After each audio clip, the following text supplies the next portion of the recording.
সম্মানিত দেশবাসী, আমরা আশা করছিলাম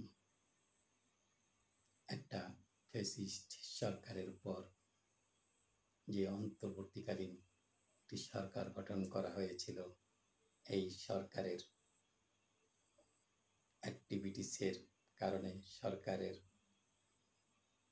সততা ও নিষ্ঠার ফলে অন্ততপক্ষে যে দরিদ্র হতদরিদ্র জনগোষ্ঠী ছিল সেই জায়গাটায় উন্নতি হবে।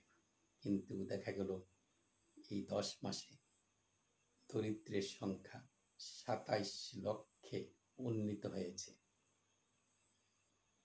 শুধু এই দরিদ্র এবং অতি দরিদ্রের সংখ্যা যেভাবে বেড়েছে তা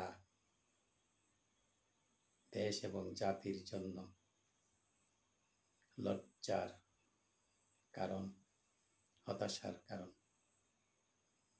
ধন্যবাদ সবাইকে।